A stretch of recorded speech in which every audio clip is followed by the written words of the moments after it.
ನಮಸ್ಕಾರ. PV news people's voice ಚಾನೆಲ್ಗೆ ಸ್ವಾಗತ. ಯಳಂದೂರು ಪಟ್ಟಣದ 5ನೇ ವಾರ್ಡಿನ ಯಲಕೇರಿಯಲ್ಲಿ ಅಶ್ವಿನಿ ಆಸ್ಪತ್ರೆಗೆ ಹೋಗುವ ರಸ್ತೆಯಲ್ಲಿ ಪಟ್ಟಣ ಪಂಚಾಯಿತಿಯಿಂದ ಸುಮಾರು ತಿಂಗಳುಗಳ ಹಿಂದೆ ಚರಂಡಿ ನಿರ್ಮಾಣ ಮಾಡಲಾಯಿತು. ಯೋಗೇಶ್ ಅವರ ಒಡೆತನದ ಅಂಗಡಿ ಮಳಿಗೆಗಳಿಗೆ ಹೋಗಲು ಚರಂಡಿಯನ್ನು ಹೊಡೆದು ಮುಚ್ಚಲಾಗಿದೆ. ಹಾಗಾಗಿ ಚರಂಡಿ ನೀರು ಹರಿಯಲು ಸಾಧ್ಯವಾಗದೇ ಇರುವುದರಿಂದ 5ನೇ ವಾರ್ಡಿನ ಸಾರ್ವಜನಿಕರಿಗೆ ಹಾಗೂ ಆಸ್ಪತ್ರೆಗೆ ಬರುವ ರೋಗಿಗಳಿಗೆ ತೊಂದರೆ ಆಗುತ್ತಿದೆ. ಹಲವು ಬಾರಿ ಮನವಿ ಮಾಡಿದರೂ ಯಾವುದೇ ಪ್ರಯೋಜನ ಆಗಿಲ್ಲ. ಅಂಗಡಿ ಮಳಿಗೆ ಮಾಲೀಕರು ಪ್ರಭಾವಿ ಆಗಿರುವುದರಿಂದ ಪಟ್ಟಣ ಪಂಚಾಯಿತಿ ಅಧಿಕಾರಿಗಳು ತಲೆ ಕೆಡಿಸಿಕೊಳ್ಳುತ್ತಿಲ್ಲ.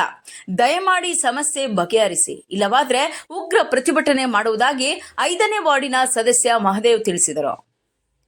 ವರದಿ ಮಣಿಕಂಠ ನಾಯಕ್, ಚಾಮರಾಜನಗರ.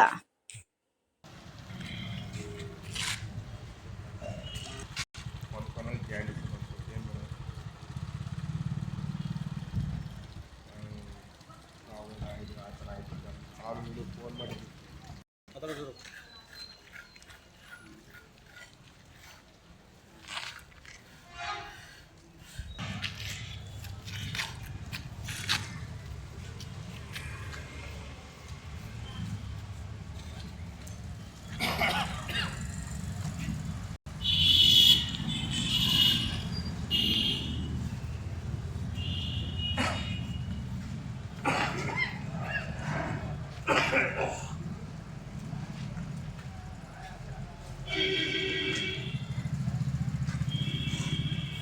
ನಮ್ಮ ಕರ್ಕೊಂಡು ಯಾವುದೋ ಒಂದು ಲೆಟರ್ ಸೈನ್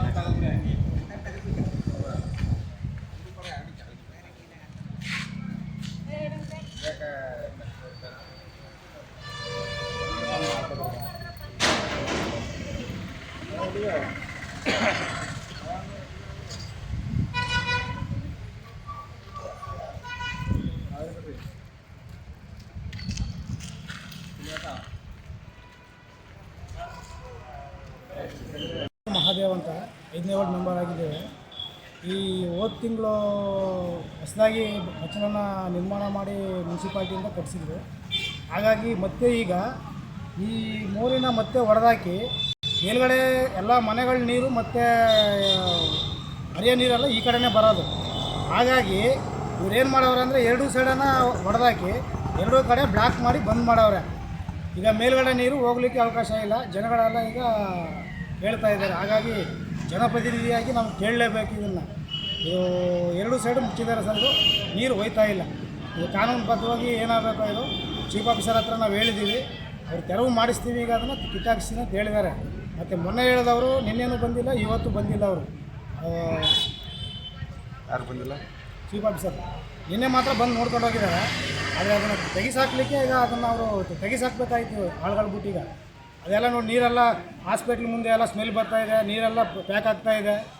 ಹಾಗಾಗಿ ಜನಗಳೆಲ್ಲ ಮೇಲ್ಗಡೆಯಿಂದನೂ ಪ್ಯಾಕ್ ಆಗ್ತಾಯಿದೆ ನೀರು. ಬೀದಿ ನೀರು ಹೋಗ್ತಾ ಇಲ್ಲ. ಸಪೋಸ್ ಈಗ ಮಳೆ ಬಂದರೂ ಕೂಡ ಮೇಲೆ ಹರಿತದೆ ಬೇಕಾರೆ ಈ ಕಡೆ. ಹಾಗಾಗಿ ನೋಡಿ ಈಗಲೇ ಪ್ಯಾಕ್ ಆಗಿಬಿಟ್ಟಿದೆ ಒಂದಿನಕ್ಕೇ. ಅವ್ರು ಮೊನ್ನೆ ಮಾಡಿಸಿದ್ದಾರೆ, ನಿನ್ನೆ ಇವತ್ತು ಬಚ್ಚಲು ನೀರೆಲ್ಲ ಪ್ಯಾಕ್ ಆಗಿದೆ. ಯಾರು ಚರಂಡಿ ಮುಚ್ಚಿರೋರು? ಯಾರು ಇವರು? ಬಿಲ್ಡಿಂಗ್ ಓನರು ಯೋಗೇಶ್ ಅವರು. ಬಿಲ್ಡಿಂಗ್. ಹೌದು. ಈಗ ಏನಾಗಬೇಕು ನಿಮಗೆ?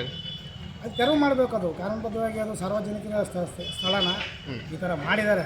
ಅದು ಕಾನೂನುಬದ್ಧವಾಗಿ ಅಪರಾಧವೇ. ಅದು ಕೆಳಗಡೆ ಎಷ್ಟು ಅಡಿ ಬಿಟ್ಟಿದ್ದಾರೆ? ಸರ್ ಒಂದು ಅಡಿ ಬಿಟ್ಟಿದ್ದಾರೆ ಅದು ಕೆಳಗಡೆ. ಹಾಗಾಗಿ ನೀರು ಸಂಪೂರ್ಣವಾಗಿ ಹೋಗಬೇಕು. ಅದು ಡ್ರೈನೇಜ್ಗೆ, ಮೇನ್ ಡ್ರೈನೇಜ್ಗೆ ಹೋಗಲೇಬೇಕು ಅದು. ಹಾಗಾಗಿ ಇಲ್ಲಾಂದರೆ ಮುಂದೆ ಏನು ಮಾಡಬೇಕು, ಅದು ಕಾನೂನುಬದ್ಧವಾಗಿ ಮಾಡ್ತೀವಿ. ಅದನ್ನು DCA ಕರೆಸೋದಾಗಲಿ, ತಹಸೀಲ್ದಾರ್ ಕರೆಸೋದಾಗಲಿ, ಈಗ ನಮ್ಮ ಸಂಘಟಕರನ್ನ ಕರೆಸೋದಾಗಲಿ, ಮುಖಂಡರು ಕರೆಸೋದಾಗಲಿ ನಾವು ಮಾಡ್ತೀವಿ. ಅದನ್ನು ಬಿಡಲ್ಲ, ಅದನ್ನು ತೆಗಿಸಕ್ತೀವಿ.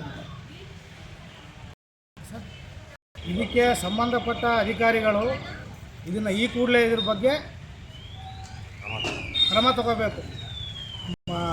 ಮುಖ್ಯ ಅಧಿಕಾರಿಗಳು ಕ್ರಮ ತಗೊಂಡು ಇದನ್ನು ಈ ಕೂಡಲೇ ಅದನ್ನು ತೆರವು ಮಾಡಿಸ್ಬೇಕು ಅವರು. ಇಲ್ಲ ಅಂದರೆ ಈಗ ಇದೇ ವಾರ್ಡಿನ ಎಲ್ಲ ಜನತೆ ಕೂಡ ಎಲ್ಲ ಗುಂಪಾಗಿ ಒಗ್ಗಟ್ಟಾಗಿ ಹೋರಾಟ ಮಾಡಲಿಕ್ಕೆ ಸಿದ್ಧವಾಗಿ ಅವರು